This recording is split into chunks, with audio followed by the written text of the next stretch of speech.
Guys, welcome to Factophilic. Lockdown चालू है और सब लोग घर पे बैठे हैं। उसके वजह से एंटरटेनमेंट के लिए या फिर आप कह सकते हैं कि पॉजिटिविटी के लिए टेलीविज़न पे पुराने शोज़ जैसे कि रामायण और महाभारत एक्सेट्रा दिखाए जा रहे हैं। सो आज का वीडियो महाभारत पे होने वाला है। इस वीडियो में हम जानेंगे महाभारत के टाइम के सबसे सुंदर लेडीज़ के बारे में। वैसे तो सभी ब्यूटीफुल थे, पर उस समय जो सबसे ब्यूटीफुल माने जाते थे, हम आज उनके बारे में बात करेंगे। तो फिर देखते रहिए ये वीडियो।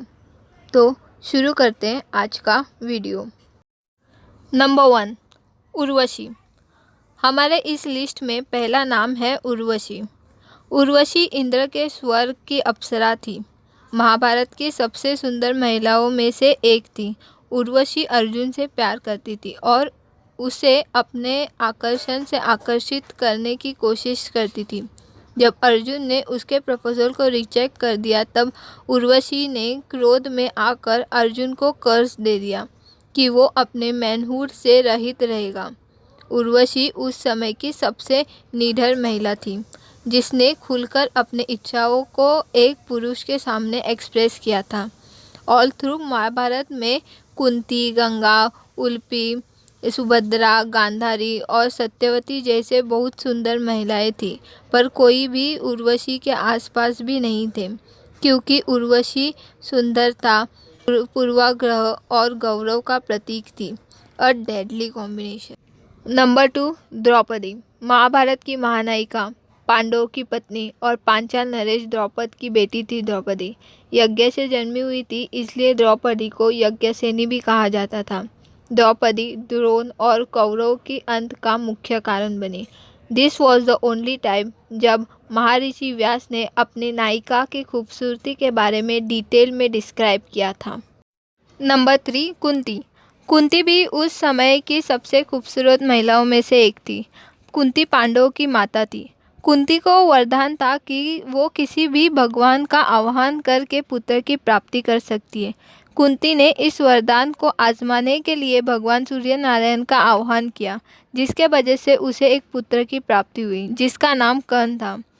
पर जल्द ही उसने रियलाइज़ किया कि इसके वजह से उसे और उसके फैमिली को अपमान झेलना पड़ेगा, इसलिए उसने अपने बेटे का त्याग कर दिया। नंबर 4, गंगा। देवी गंगा हस्तिनापुर के महाराज शांतनु की पहली पत्नी थी। गंगा के खूबसूरती पे मंत्रमुग्ध होके महाराज शांतनु ने उसके सामने शादी का प्रपोजल रखा। गंगा ने 3 शर्तों पे ये प्रपोजल एक्सेप्ट किया। पहली शर्त, वो उसे कभी भी नहीं पूछेंगे कि वो आती कहाँ से है। दूसरी शर्त, वो उससे उसके कार्यों के बारे में नहीं पूछेंगे, चाहे वो अच्छे हो या बुरे हो, और वो हमेशा उनके साथ रहेंगे।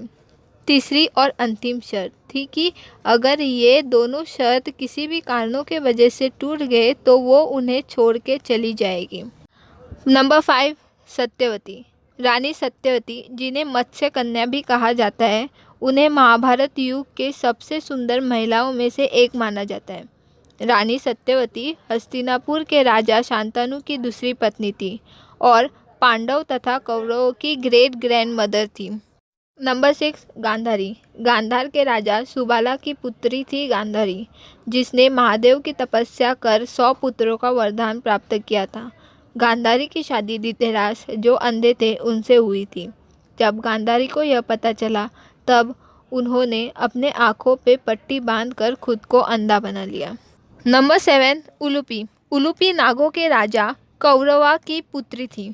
उलूपी अर्जुन के 4 पत्नियों में से एक थी। अर्जुन और उलूपी का एक पुत्र भी था, जिसका नाम इरावन था। नंबर 8, अम्बा। अम्बा काशी नरेश की सबसे बड़ी बेटी थी, जो सौबाला के राजा साल्वा से प्रेम करती थी।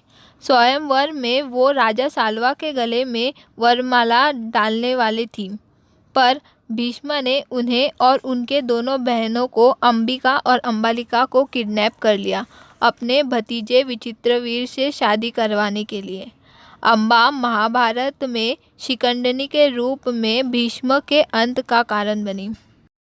नंबर 9, सुभद्रा। सुभद्रा बलराम और श्री कृष्ण की बहन थी।